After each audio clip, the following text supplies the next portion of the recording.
All right, I'd like to invite Eric and Donna Hausler to come on up.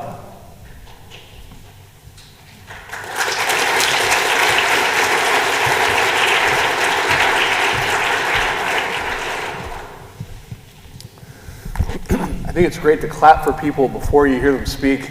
It's kind of like when you go to someone's house for lunch, you learn as a pastor to always give a lot of compliments at the beginning, because that way you're not necessarily trapped to do so after the meal in case it's really bad. You've already said some very nice things, but I'm confident this is going to be a really nice meal and conversation together.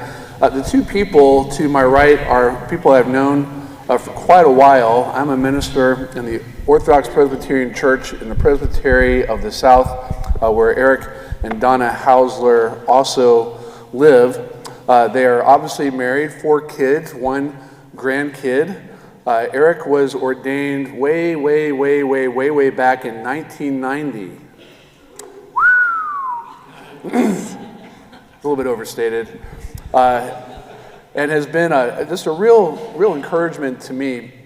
Eric has a lot of zeal for evangelism, and in God's kind providence, his church planting efforts there in Naples, Florida, have been really blessed. And when I think about their church and its ministry, one of the things that strikes my mind immediately is how multicultural it is for a church plant in the OPC, and the good number of conversions that they have seen, and a lot of outward-facing ministry that not only has Eric engaged in, but also his wife Donna has as well, and we'll talk about that in a moment. Talking with them just before we came in here, I learned the neatest thing about Donna. She has a business degree from Texas Christian University. They are the Horned Frogs. That's not the coolest thing about her, although that's kind of cool. The coolest thing about her is, would you guess that she is Jamaican? Explain that. My mother was born and raised in Jamaica, 3 generations back, and in 2013, we pursued gaining citizenship for myself, my sister, and all of our children. So now I'm officially Jamaican and American. She's way cooler than you, Eric. So I kind of had a little bit of a hand in designing the layout of our speakers and the order, and I wanted this talk to take place after Dr. Compton's last talk. So if the last talk kind of pulled at the question about the role of ladies in the church, what we're going to do now is have a conversation that in many ways is going to focus attention on some of the things that Donna is doing in their ministry there. And then Eric will be able to speak later. But I want to, in the Proverbs 31 sense of the virtuous woman whose children rise up and praise her, and her husband also speaks her praises as well. I want to give Eric the opportunity to do what I know he is quite happy to do. And so let me just kind of read from my script here. Eric and Donna, we welcome you. We're very thankful to have you both here. Eric, you get the mic later, but I want to give it to you now for just a moment to do that Proverbs 31 thing and to praise your wife in the city gates. So tell us about Donna's role in your ministry and why it's so important to involve godly women in the work of the ministry without capitulating to the idea of women's ordination. Well, good afternoon. It's good to be here, and I'm so thankful to bring Donna with me. Everywhere I go, I say to people, I ride on Donna's coattails, and I mean it. Donna has, she makes me what I am and has made me what I am. And I know our church, where we are now, and the church planting work in Michigan, in Ada, the Redeemer Church in Ada, and our church in Naples, is where it is today, largely because of Donna and her work as the pastor's wife, and her work with women in the church, and her work inviting people to church. Everywhere I go, I meet people who say, "Oh, I know your wife. I know Donna." And I'm just so grateful for God giving me the wife that he gave me. He knew what he was doing in bringing me Donna. When I first met her, I saw, we were in a Bible study on the 5 points of Calvinism, by the way, a college Bible study. It was preordained. And when she walked in the room, I thought, oh my goodness, she's beautiful, but she's out of my league. And I still feel that way sometimes, that Donna's out of my league. And she is just all about serving God and his people and serving the church and finding ways, looking for ways that the church needs to be blessed, looking for empty spots, finding people to fill in those spots if she can't do it.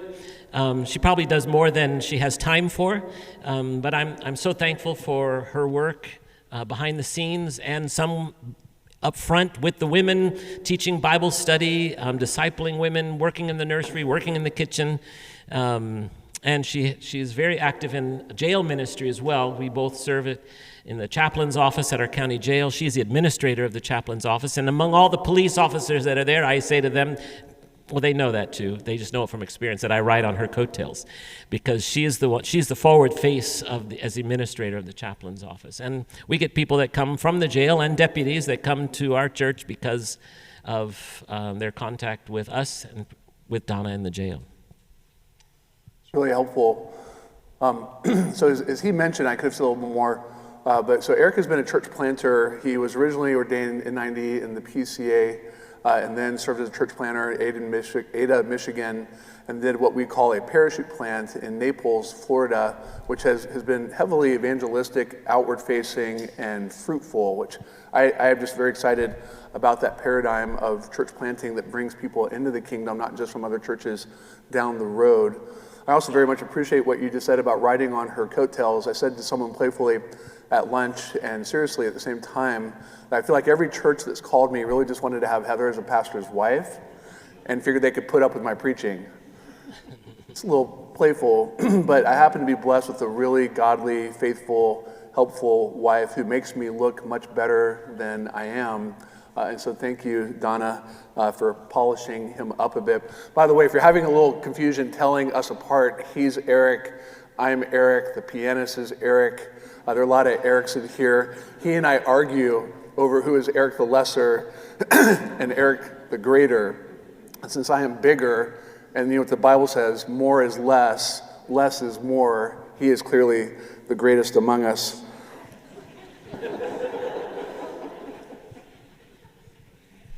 So Donna, tell us a little bit about your upbringing, your conversion, and some of the influences behind your story that have helped shape your sense of serving in the church. Well, I grew up in Miami, Florida. Mother, father, and 3 children in the family. And I'm going to just categorize it as a somewhat dysfunctional household with an unbelieving father. A godly mother who didn't really teach us the Bible or read us scripture, but knew that we needed to go to church to hear it. So my mother faithfully took us to church, and when I was very little, we attended a Baptist church for a number of years, and I became a Christian somewhere between age 5 and 6 because I asked Jesus into my heart every week, and I meant it every time. And they encouraged you to do that over and over, or every week. So when we moved over to a PCA church, a solidly biblical preaching Reformed church in the neighborhood, and I heard the gospel, I thought, no, I know that. I'm a believer. But then as a teenager, I was challenged to commit my life and live like it. That part hadn't really been communicated as clearly. So I became a more committed follower of Christ in my junior high years, and remained in that church until, it's where I met Eric. And I would say that the influences, as you asked about, particularly at Granada PCA in Coral Gables, Florida, there were just godly women in so many roles there, teaching, even serving in the kitchen, leading classes, or just coming to speak to us. I can remember some missionary wives that spoke once or twice, but made a significant impression on me. And I think the thing that I look back on now and see is that I could see a difference in these women that I did not see in my own extended family, in my neighbors, for the most part, or my teachers in the public school I attended. And I was really drawn to them and watching them so closely and really trying to take cues from them. What does it mean to be a Christian woman? And almost copying them. I just wanted to be like these ladies I was meeting as a young girl. And I appreciate that still, because some of those ladies really made an indelible impression on my life. And then there were the seminary years when Eric and I were young married and had no children yet, where we were in our first church planting work that we were a part of. And the pastor's wife there, whose name is Darlene Eby, Dave and Darlene planted a church in North County, San Diego. We attended that for 3 years, and that was just like a not homeschooling, a church planting school of how to use your home and your life as a part of the ministry. It was just a seamless transition from meeting in a school cafeteria to events in the home, and such an open-hearted kind of sharing and welcoming us into their lives and anybody else in the church. And again, I was very, very watchful, thinking that he might be involved in church planting or missions one day, and that this is what our life is going to look like. So how do I do this? So I watched her and learned from her and stayed friends with her for the rest of her days. She passed away last year, but these women made, a really important impression on me. It's very helpful to see the story behind the story, so to speak. So the Lord never called the two of you to foreign missions, but in many ways, you seem to me like domestic pastors are doing an awful lot of foreign missionary work, including jail ministry, which I know you've both done a good bit about. Donna, would you just give us just a little bit of a picture of some of the things that you do connected to the ministry of the church, and then talk some particularly about your jail ministry? Yeah, well, thank you. Eric did mention some of the things I do at church, which are probably common among a lot of you here, the things you may be involved in and helping out in your church kitchen, women's Bible studies, being a member, an attender of other Bible studies that are for everybody, church nursery, did I say that already? Watching children. The jail ministry really came along unexpectedly for me. When we moved to Florida from Michigan, we were newly empty nesters. Our youngest had just gone off to college and we moved. And all of a sudden I had all this time because I had been so busy raising teenagers and school-age kids for all those years that I couldn't really answer all the requests I was getting from the younger women to be mentored in our church in Michigan. So I would put those young ladies in my small group in my Bible study in order to spend the kind of time with them that they wanted being mentored. So I got to Florida saying, Lord, here I am, ready to mentor young ladies. And God didn't put any young ladies in our church. It was mostly with people older than us when we started out, for the most part. And I just remember sitting and having devotions for hours in the home we were living in, whose owner is here in this room, Mr. Bosgraff. And just saying, Lord, bring me the young ladies. Where are they? They've got to be here, but how do I meet them? And within a year, I got a call to help in the jail chaplain office. And I went in thinking I was doing administration, which I was very comfortable with. I have a degree in business, and I know how to run an office. And I thought, an office in a chaplain office, that's great. I can hand out Bibles and hide. But very shortly after entering that role, it was clear that people in the building assumed I was one of the chaplains, not the secretary. And I began being asked to get out of that office and minister directly to the women who were incarcerated.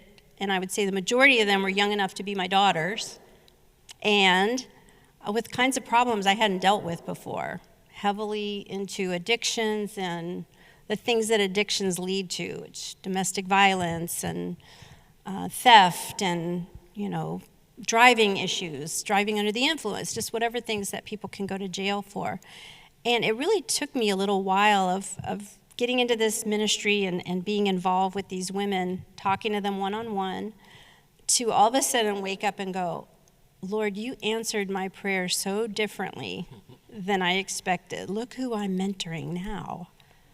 I just expected it to be, mommies at home with 3 babies and needing help on how to plan your menu. And instead it was, how do I live a life that doesn't involve drugs? And Christ is the answer. We're hope dispensers in that jail. We go and tell people how to live their life free of these things. We can't fix it for them, but we can point them in the right direction. Can Can I ask you a deep theological question, Donna? Certainly. Do you jump out of planes for fun? I do not. Do you wrestle alligators as a sometime hobby? I do not.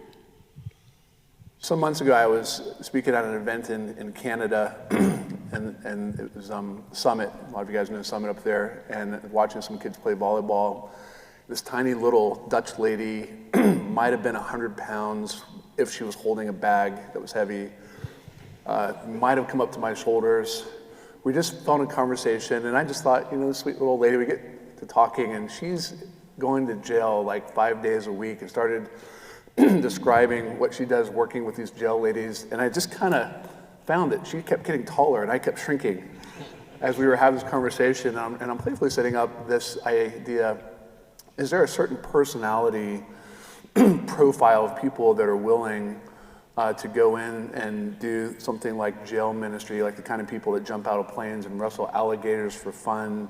Or can the hobbits in the room that are probably self-described introverts also find fruitful ministry doing things like this? I don't think there's a particular personality. I think there just has to be a willingness to be stretched. There's a prayer I try to say every day: Lord, use me any way you want to today. There's nothing that's beneath me. So that sets you up to never be disappointed in how your day goes, because whatever happens is what the Lord ordained for you that day. And even if it's something you think wasn't a good thing, it can become an opportunity to serve him or to display his grace under fire.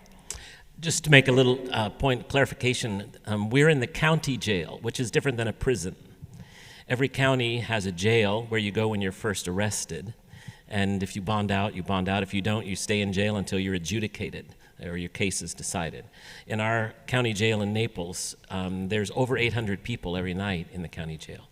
And most of them are waiting for a decision of what the judge will say. So we deal with people who have a very unknown future. About 100 or so of those are women, and 700 are men. So Donna meets with women cell by cell often to pray with them. As she said, she's a hope dispenser, to give them hope that God can do something with this, that he can use it for good, that there is hope in Christ, there's hope in the gospel, there's hope in God's promises. And just to tell on her a little bit, there was a woman who had been a chaplain at the Cook County Jail who was retired from that and in Naples, and she was leading a Bible study in our jail, and she was meeting with women cell by cell while Donna was working in the office the first year. And eventually she had to step back from that. She had knee surgery and had to step back, and so there was no one to meet with the women cell by cell. So we were sitting in the chaplain's office one day. I usually go there on my day off from church work so that I can be rejuvenated, because it rejuvenates me to talk with people who need hope. And so Donna, when she told me that this woman was stepping back from her work, and who's going to visit the women now? She said to me. So I just looked at her and I said, and God has used her in the last, that's probably 9 years ago that happened. But 10 years ago, since this woman stepped back and Donna stepped into the gap there to meet with women and pray with them and give them hope and read the scriptures and encourage them and point them to Christ and lead them to the Lord. There have been women who've come to be born again through her ministry, cell-side evangelism in the jail. So yeah, it's something that I did not expect when I went in there, and I was terrified at first because I thought I'd have nothing in common with any of these ladies, and I didn't think I'd know what to say. I'm not a trained counselor. I've never attended a theological school. I just sat under really good biblical preaching, but I didn't see myself as an evangelist in any way. Again, I was there to hand out Bibles. That's what I saw my role. But I did learn pretty quickly that they just need a listening ear and a compassionate, caring person in front of them. And I had to quickly distinguish myself, at least for my own sake, to say, listen, I'm not a pastor, and I'm not even a certified counselor. I'm just a Christian woman who's here with you, and I'm willing to listen to your story and try to answer questions if you have them. That's how I would preface in the beginning, because I was so afraid I wouldn't know what to say to them. And they said, that's fine, that's all I want.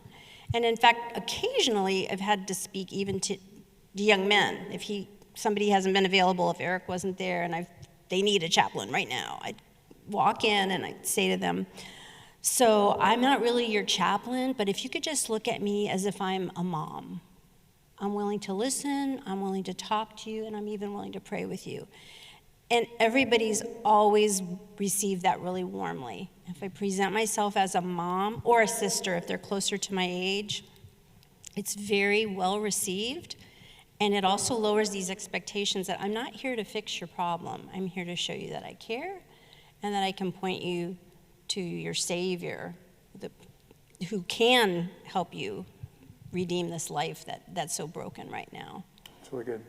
So in and out of the jail, what does discipleship, and particularly discipling women, look like in your mind, your experiences, the good, the bad, the ugly? I'll admit that I am not the most organized person when it comes to this question. I don't lead programs and create umbrella charts and line people up into categories. We just kind of fly by the seat of our pants a lot. It's what needs to be done this week? Let's do it. And just kind of jump into needs where we see them. And so discipling to me is often opportunity driven. Obviously, if you lead a women's Bible study, there's going to be a weekly gathering, and there's going to be lessons, and there's going to be a chance to talk about a particular topic. But I feel like when you use the word discipling, it's much more relational, and it's based on getting to know someone well enough to enter their life. For me, as a minister's wife, oftentimes people are hesitant to reveal what they think is the ugly or the embarrassing. And so getting to know others well enough to be vulnerable with them, let you know that your life isn't perfect either, and they can tell you their problems, their story, their hard things, creates a relationship then where you can disciple and say, hey, come with me to Bible study, or let's look at the Word together, or let's just pray together. Come on over and we'll have a prayer together. And so, for instance, we have a lady who's in our church and has been for years now, who was a neighbor that we met through some difficult circumstance that she encountered, which I won't go into. And she was Muslim at the time, through the Nation of Islam at the big one here in Chicago. You guys know where that is? I don't know. There's a large mosque. Where Louis Farrakhan is. Yeah, that organization.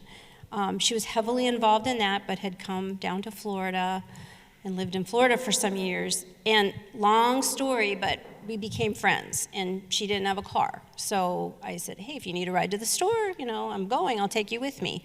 It just began as like a driving friendship. So drives to the grocery, drives to Target or Walmart or whatever. I can remember one particular conversation where she told me, we have a lot in common, because we both really believe the Old Testament. And I said, really? That's really cool, because Eric is preaching on the Old Testament on Sunday nights right now. You should come and listen. That's all I said. She goes, oh, I think I'll do that. So she started coming and listening to the story of David through the books of Samuel. And she was so cute because she had never read it. She said she believed it, but she'd never read it. So from week to week, she'd say, Donna, I read ahead. David is going to get it next week. It was like a saga for her. She loved it. And then it took about 5 years for her to come to faith. But she is an evangelistic, Christ-loving, praying member of our church who tells everybody, including her Uber drivers, we don't live in the same neighborhood anymore, and she brings her Uber drivers to church. She gets a ride and she tells them they should stay if they don't have another ride or come next week. And they do. It was a beautiful thing to see, to baptize her as an adult baptism, and to see her zeal now for the Lord. And she has brought now her daughter and her grandson to the church. Her daughter's been baptized now and is a believer, and she was living far from the Lord. But God has used this former Muslim woman who observed Ramadan even, to come to know Christ, and she's one of our best evangelists, personal evangelists, just sharing the gospel with people, or sharing the hope of Christ, or inviting them to church. She tells people everywhere. She's gossiping the gospel wherever she goes. It's an awesome thing. It's really great. So Donna, let's talk for a minute about other young ladies, and some even in this room, my own daughter, that aspire in some ways to serve the Lord. What do you think about theological education? This is not a trap question. I know you're here connected to a seminary. about do women need theological degrees to serve fruitfully in the life of the local church? Oh, and what would you say to a young lady who is thinking about getting theological education? I don't think it's needed, as in you must have a degree to serve. I'm proof that God can use anybody. I went to public high school my entire primary years. I went to a college that was Christian in name, but not Christian in its teaching. I didn't realize that until I got there. And it was good biblical preaching on Sundays and exposure to other seminars like this and things like that, and good Bible study that I've grown in my faith. But I would highly encourage anybody who's considering that God will absolutely use it. There is a place for women to be trained, to know their Bible. I think what was just said in the last talk was so good about that women can and should know these theological things and ask the questions and not be patted on the head and pushed aside.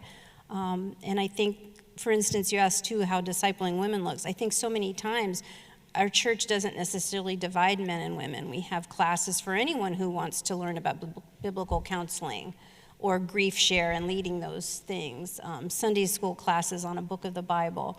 Those are chances to grow and to learn, but theological training beyond that will be used. And there's many a time I wish I'd had it, and I still may. We'll see. That too? Please. I would say if you're a young lady here considering seminary training, theological training, I'd say go for it and then come to our church because I can use you. I would love to have a young woman seminary trained to come to our church and be involved in our Christian education and our counseling. We have a counseling center at our church, a biblical counseling center. I know our counselor would love to have a theologically trained woman. So I would say go for it and then come do an internship with us in Naples. That'd be awesome. I'd welcome it. If a woman walked in our doors today and said, I have a degree, an MAR degree or a Master in Theology degree, I'd be like, yes, God's answered our prayer. Thank you for coming. Yeah, we have a niece who went to a seminary, a good seminary here in North America, and she's now married, has 3 children, and is pastor's wife, and she's using her counseling training still. She goes to these events overseas occasionally called Thrive, where they help ministry and missionary wives all around the world, and you can use whatever gifts you bring, and she has counseling sessions with those women, but she's also counseling in her community. So God doesn't waste anything. Anything we learn is used by him. It's great. So Eric, let me pivot to you for a second, and let's look at some of this through the lens of foreign missions. You just came back from Uganda with your son. I know you have a big heart for missions. I could have mentioned he's done quite a bit down in the OPC for the OPC in Haiti. Eric's one of those guys who speaks several languages. He's an okay preacher. He's a pretty good preacher. He's phenomenal on the piano. He preaches while he plays piano, while speaking Creole. Like at some point you just start to get annoyed. But I also think it's really important. This also gets to like, why did I invite this couple? When I think about their church, I think of a pretty multicultural church that almost looks like a cross-section of several mission fields. And you're in a place in Florida that's not necessarily thought of immediately quite that way, but like many of our cities, not just in Florida, but even here where our churches really do have quite a bit of cross-section of ethnicity, demographics around us, etc. So how has your quasi-missionary mindset helped shape the ministry ethos at Christ the King in Naples? Well, so I was raised in a home with a mom and dad who traveled the world quite a bit. My dad was a scientist, infectious disease specialist. So we always had people from other countries. He went all over the world, and we always had people from all over the world in our home. And I was drawn to that. I also grew up with an aunt who was a missionary in China. She was in Hong Kong when I was a kid. She had been a missionary in China during World War II and was a prisoner in a Japanese prison camp. It was this revered missionary figure in our family. And God used that. I used to pretend I could speak Chinese. I just thought that would be awesome to speak foreign language. So I started foreign language in junior high and eventually went on study abroad to Haiti. I've always been drawn to people from other countries. In fact, my best friend in 3rd grade was from Taiwan, and in high school from Iran, because we had so many Iranians in our hometown. So now, as an adult in Naples, which actually our part of Naples, East Naples, is very multicultural. We've got people from all over the world living there and working there in the service industry. So whenever I hear an accent, I'm drawn to that person and want to talk to them and find out where they're from, what language they speak. We have people from all over the world in our church, which I just rejoice in that. We've got some 3 families from Africa, several from Southeast Asia, from the Caribbean, some Europeans, a guy from India, his wife's Romanian. In fact, we had year ago on Christmas Eve, we do an outreach service on Christmas Eve. I was preaching on John 3:16, and I thought, I wonder how many languages we have that could read John 3:16 before the service begins. That'd be interesting to find out. We had 19 languages reading John 3:16 before the service began, which to me, I could hardly, I was in tears, but I went up to start the service. So I thought, God has brought the nations here. And that's the same in Chicago area, right? You've got people from all over the world here. We're told to go to the nations. Well, God's brought the nations here. And he's divinely put you in places where you can meet them. And I think our people are snowbirds and folks from the upper Midwest from this area that come there. I think they appreciate the fact that we are a very multicultural congregation and love seeing these little African kids and Haitian young men and people from Southeast Asia, our associate pastors from Korea. And I think there's something rich about that I just praise God that I didn't set out saying, I'm going to have a multicultural church. But God has done that, and it's a beautiful thing.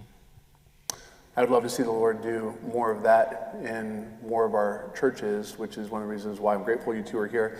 I should probably say, because I haven't yet, in your program, there is a number that you can text questions to.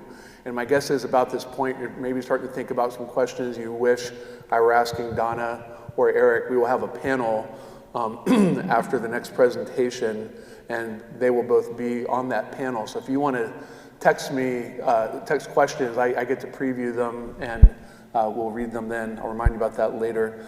So following up on this multicultural thing, so Donna, you're a pasty white chick from Jamaica. Do I have that right? All right, Bethel Church, good morning. So good. How do you foster relationships with women in your church who come from other cultures? And if I can expand that, I'm going to let you comment on something Eric said. All right, Bethel Church, good morning. Maybe you're kind of expected to Good morning. do it. It's How do you good cultivate to see you. I a have mindset a amongst other ladies relatively about opening longer their list of homes to people that are coming, announcements not today, just so I from know other we're cultures, still but in the maybe summer. even out We're of jail? feeling like it's summer, but how do you for some of build us at a school-age welcoming kids, church summer is community to people that over. are Kids are coming back in down school tomorrow, and our liking the trail ministry to us? year is approaching. It can So take a little 3 coaching weeks here and from there today for is the others first to Sunday of catch our on to fall it. For ministry year, myself, which I means kind of have a couple adopted different things. Our 9 a.m. equipping hour mindset classes that I will be cannot kicking be back best off. friends If with you're everybody in our unfamiliar, church. at So I 9 don't a.m. have we'll to step start up thinking our I have to adult meet every education need of every classes, person which have been I averaging meet out about here. 100 people And every Sunday yet I morning for can the be last 2 friendly years to since we've done everyone. this. I can We'll have give a 2 different smile adult to classes anyone and going on everyone. I simultaneously can at 9 a.m. speak to them beyond And just, we'll also hello, be how are having you, kids and then classes keep going. So moving. if you have preschool Stop age for a kids, minute. Talk kids to in them. kindergarten through second grade, third Ask through if you fifth, can help them. and then It's we'll the also be people God offering puts junior you with high a little more time, I catechism. think, So where you that's for can equipping foster hour. relationships. Second, our community for group instance, ministry will he be mentioned starting these off African in families 3 who weeks began as coming to well. our church, and one Our young mother's community groups name is our hope Tabitha. is She had with one little that, boy when they that we'll be moved here. She taking now has a our second child. relatively And because I geographically started helping in diverse nursery church and giving to them develop a nursery opportunities ministry, to which meet, we didn't have before fellowship, because we study didn't God's need it. word together outside of I was the sitting in there four with walls her of a our lot church. So because we her have little boy would community cry if groups she meeting left. in So Dyer, we ended up developing a St. really strong John, friendship. Lansing, And then you'll she's see all of just those recently groups in the had another narthex. There's a baby, and it was table so out there cute with the because I drove sign-ups her of to the who's leading 3-day those groups, checkup what day of after the week he they was meet, born. and where they meet it was at. And I would obvious just that encourage the you again. We've had pediatrician in the over room was 100 people talking to her in and our asking her all community these group questions, ministry and the she kept last year. glancing at me. And And then I she think if you finally ask said, anyone who's a well, part of one how of are these you groups, two they would say it's connected? been a What is she tremendous doing here? blessing an And opportunity Tabitha for said, growth "She's in the the relationship grandmother." with the Lord. So I It would was really so encourage you sweet. to I consider mean, joining you one know, of those we've groups. become If you have friends any because we've questions, spent you that can kind ask of me time together, and I've about that. earned the grandma And then title finally, in our next family, which Sunday, is a big we honor. have But two members ladies of our in church jail, who will be I've done making some their first coaching profession because of it was faith. awkward. Levi If somebody Sleekers and got Donna out, Hausler. coaching of So people would in our church, encourage you to be if here somebody next got Sunday out of as we jail, and I've been celebrate inviting the them to two of- come to church, it's awkward to walk up to somebody and say, "Well, how did you two meet?" I don't want to say, "Well, she was in jail." So anytime that's happened, I've pulled them aside later. I've said to my Bible study ladies, "Don't ask how we met. Say, 'It's so nice to see you here. Tell me about yourself.'" And then they can tell you what they want to tell you. Some will say, "Oh, I met Donna in jail," but they may not want to talk about that. So don't paint them into that corner right away, but just welcome them. And really, our church is just so full of wonderful people that they're open-hearted, and they've received people who look different, who sound different, and have been a very hospitable church. I don't know that I can take much responsibility for that, but I think Eric's attitude is conveyed from the pulpit and conveyed in his teaching, and the people who have come to our church and stayed kind of see what they're getting. This isn't a country club church of members who all think the same and look the same, and it's not that. So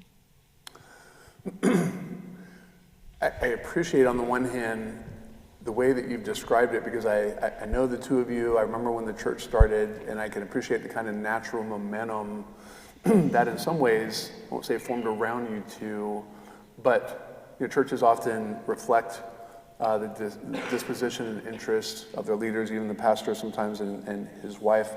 But I could also imagine if I'm out there listening, that what you're describing sounds both really beautiful and like ice skating uphill in the winter. Cultivating a dynamic in a church that is so welcoming that a person from jail or people from foreign cultures, whatever, come in, that they would just be automatically received, welcomed, invited over. Like I think frankly, for some of us, that's hard to do. And for some of our churches, it's hard to do. So I want to talk about pain in the ministry, not avoiding what I think is a pretty meaningful question. Let's talk for a moment about pain. The ministry is often difficult for pastors, but I've heard it said many times, and my wife and I have talked much about this, that often the pastor's wife can be the loneliest person in church, and in some ways an interesting cross-section of like knowing everything and knowing nothing, right? Being, like you said, you can't be everybody's best friend, and yet there's this cloud of expectations that are all sublime because everybody has their expectations of him, but they have their expectations of you.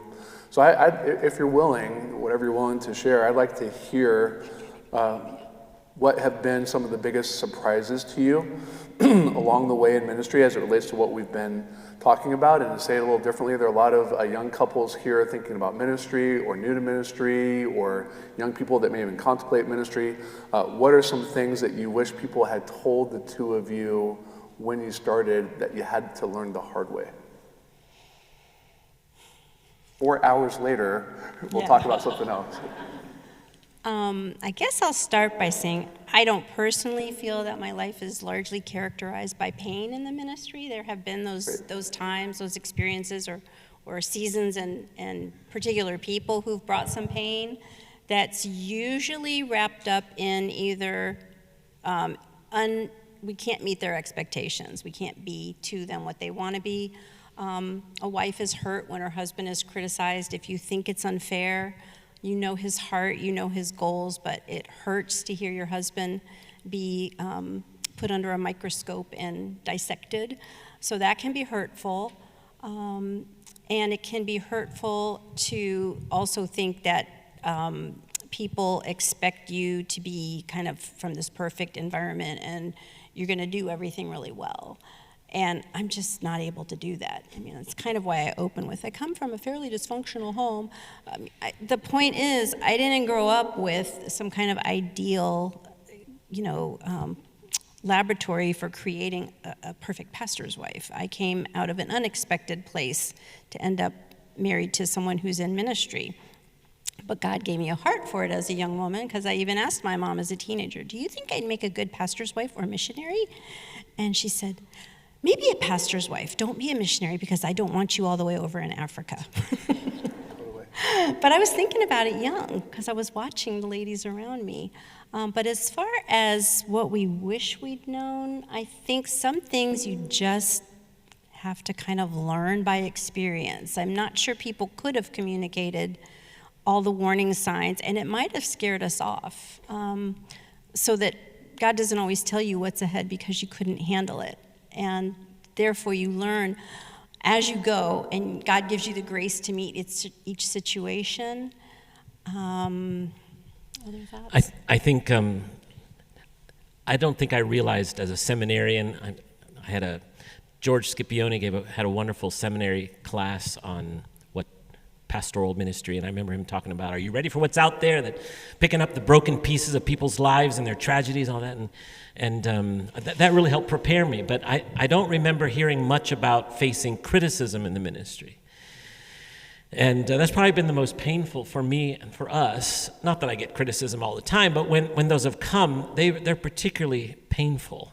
Especially when you want to please God and you want to please others. I've always wanted to do my work well and to encourage people and give them hope. And when you get back criticism, that you feel like that's not really fair. I mean, you should always take criticism seriously and examine your heart. It wasn't until one time in Michigan that Joel Beakey from Puritan Reformed Seminary gave a seminar for all the OP pastors about facing criticism in the ministry. I think he's written a book on that too, or a pamphlet, but that was really helpful to me on how to handle criticism in the ministry. And God has, I think, made us more tender towards others and probably less critical because we've been through a lot of criticism. I just want to be encouraging and helpful and point people with in a loving way towards doing well and doing better. So I think that's one of the things painful, and sharing those things with Donna from time to time. Haven't told Donna every criticism I've received because I don't want her to have to suffer with some of those things. But some of the big ones she's known about and has been right there with me for. So. Another thing I think too is just becoming comfortable in your own skin and knowing who you are, who God made you to be. I don't mean that you can't grow and you can't learn, but as a pastor's wife. Yeah, as a Christian woman, as a pastor's wife, just know what kind of a makeup you have, if you're more of an extrovert or an introvert, and then ask the Lord to use those things for His glory in His church. I think too many women these days, kind of alluding to that last talk, are looking for personal fulfillment in their role in the church. It's very self-centered.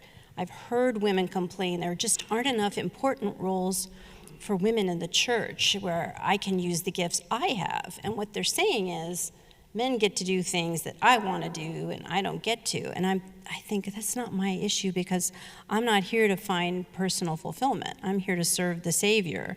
And if it means the bathrooms need cleaning and no one can do it, I can do that. And if it means standing up and leading a group, I'm willing to do that. If you're not someone who's ever going to stand up and lead a Bible study, then don't feel that you need to. I had a book that I loved the title of, even if the content wasn't as memorable. It was called She Can't Even Play the Piano. And it was memos to a pastor's wife. And that for many years was the first thing people would ask me, particularly if he was interviewing somewhere. We'd be in the interview for a new role together, and then they'd look at me and say, do you play the piano? And so the title of that book just cracked me up, because I am not musical. I'm not musical at all. So just know who you are, and then when people expect something from you that you cannot provide, it's pretty easy to say, oh, thank you, I'm not gifted at that, and not be apologetic about it and not be hurt by their suggestion that you should be, because you just know that that's not really what you're called to do. But if you're criticized for not fulfilling someone's expectations, whether to the church or to them personally, you do have to look at it to say, did I fall short here? Do I owe this person an apology? Can I step up and meet that need? It's when your answer is like, not really, and they still don't agree with you, that there might be ongoing conflict and the criticism we're talking about. But so many times you can just say, what is it you'd like me to do? And help if you can. Good. 2 more questions for either of you, but ladies first. How do you involve young people in the life of your church? Like, you a little bit about some of the service groups and stuff you brought down, but other things. But I feel like I should also, like, not pretend like you've got it all polished. What do you wish you were doing more? I feel like churches in our circles in general could be doing more to involve young people, men and women, in the vibrant life of the church. So, for all the years I've been a church planter, I try to identify young people that have musical gifts and include them in like playing the piano before church, or playing for a prelude, or playing for a postlude after the service, to give them experience. And I know 2 of those that are still playing the piano for churches, and using kids in their musical gifts so that they'll feel more confident to do that in the future. One of the things I've started doing in Naples is we have a Sunday night dinner every Sunday night, and I ask different people to pray for the meal. And this last Sunday, I asked one of our high school kids, they're just visiting.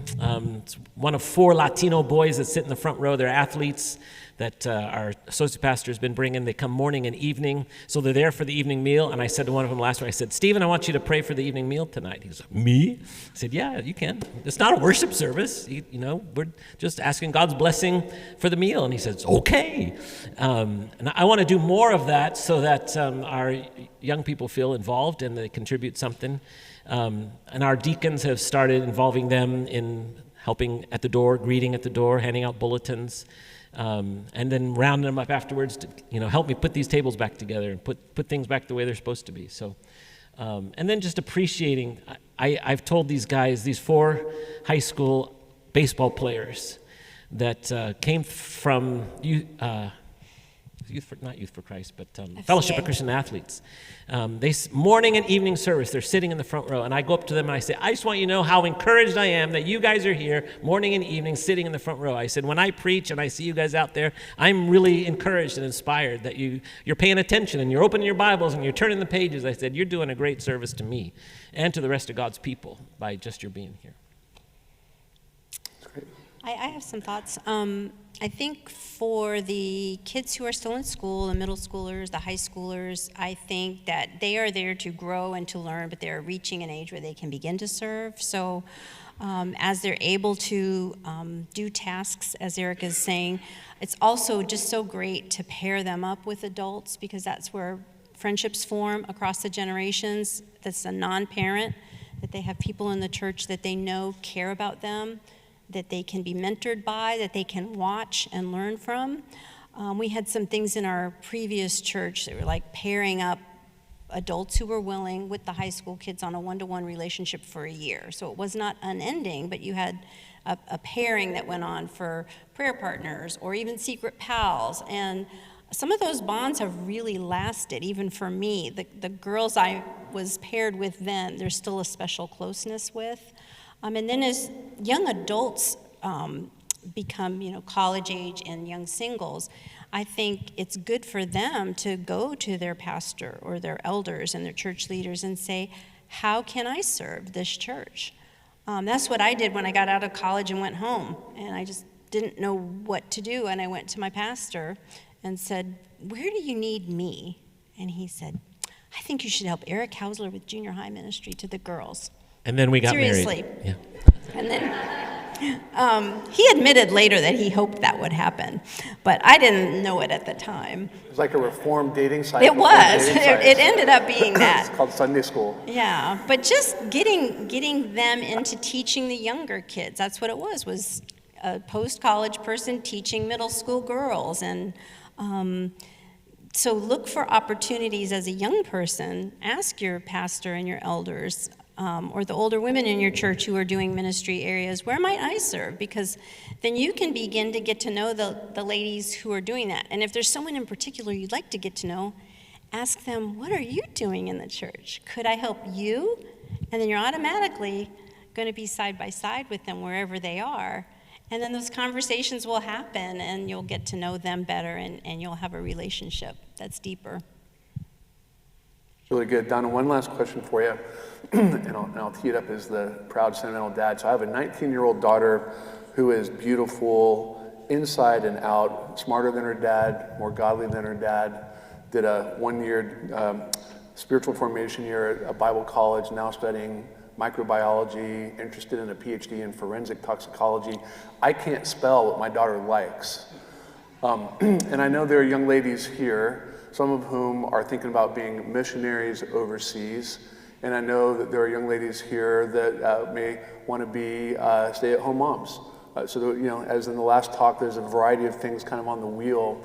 The question I want to ask in the light of all that is, with all these young ladies here, and assuming all these young ladies who are here because they want to serve the Lord in His church, as they wonder what that might look like, what advice would you give these ladies in terms of how to discern their calling upon their life? And what advice might you even give to their parents or pastors to help shape them for service in the local church?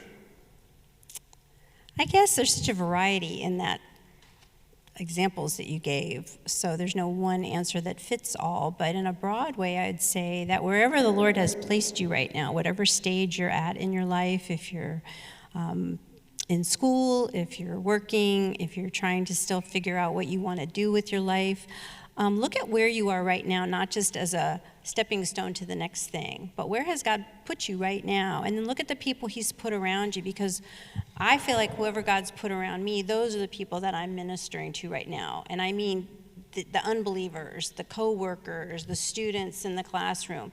Those are your people that you might be inviting to your church or inviting to a Bible study, or just saying when they tell you all their problems, I would really like to pray for you about that, because sometimes that is so powerful. They've never had anybody say that to them. And so you can begin to serve the church by drawing people to God's church in your own way with the people that you uniquely are in contact with. I think Eric will be addressing this in a lot more when he speaks next. But beyond that, as you look at your life goals, what you hope for in your life may or may not develop. There's some women here who may really want to be a stay-at-home mom and may not find a husband in the next few years, and then they're thinking that they're just waiting. But I think that God has got a plan for you, and He's going to use you where you are right now. He's going to use you in the church He's placed you. If you're in a good, solid, Bible-believing church, go faithfully, get involved, and as we've talked about earlier, and draw other people to the church with you. As parents, just listen to your kids and support that. I think we have to, as parents, let go of what we dreamed of when our kids were little. We ask them when they're little, what do you want to be when you grow up? What do you want to be when you grow up? But it changes and it develops, and sometimes their choices make us scratch our heads, and we puzzle over the direction they're headed, and we think, they were destined for more, or that's not how I pictured their life going. There's a situation in my extended family like that right now, where a very highly intelligent young lady is really happier doing something that is not using her education, and that's been hard for her parents to actually accept that all those degrees aren't getting used right now, but she's so much happier. So just let your children be who they are, and gently, once they're adults, we're really coming alongside and not leading anymore. And so we want to support them, guide, and try to direct when asked, but we're still living an example before them too, and hope that they come to you for advice. Set up a relationship that it's safe to come to you for advice, and to be open with them about your hopes for them without overimposing. Really good. Eric, did you want to get Yeah, I just would say to the young ladies out here too, just pursue refining the gifts that God has given you, and study God's word so that you become a wise woman. Donna is my chief counselor, and I would not do anything, any big decision without her. And she sees things I don't see. She knows about things I don't know. She's got opinions that I hadn't thought of. And she's my chief counselor. And I'm so thankful that God has given me a godly, wise woman. So I just want to encourage you young ladies, study God's word and grow in wisdom, and refine your gifts so that God can use you in the years ahead, wherever He calls you. I just came back from Uganda, as he said, and we have a OPC missionary there, Leah Hop, Ben Hop's sister. And she has a degree in public health, and she's being used in a clinic there as in a support role in evangelism to the people of Karamoja. She speaks Karamojong fluently, and it was just a joy to see this woman using her gifts in a foreign culture, confidently serving God. And we've got all kinds of women like that in our congregation who, one of the things I love doing on a Sunday, I play the piano in our church, and to look out front as people are coming in and watch these women of our church, the mothers in Israel, go up to some of the single guys who are troubled or the teenagers and just wrap their arms around them and give them a big hug and welcome them there. I'm like, this is awesome. Thank God for the women of our church who love on some of these young men in our church. Because how they need that, because they come from broken families and they don't know God's love. So I just encourage you all, the women here, to see how important your role is in the local church and in making your church a place of hospitality in your own home. And I know a lot of folks in our church. We have a woman turning 90. In fact, she's having a party. They're having a party for her tonight. And so many of these young men are like, wait, you went to her house for dinner? She's still cooking meals and having people in her home at 90 years old.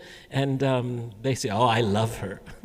She's wonderful. So just want to encourage you that God has significant ministry for you in loving hospitality and using your gifts wherever God places you, and wisdom, sharing the wisdom God's given you. Please remember to text any questions into the number there in your brochure. Let's give the Hauslers a hand.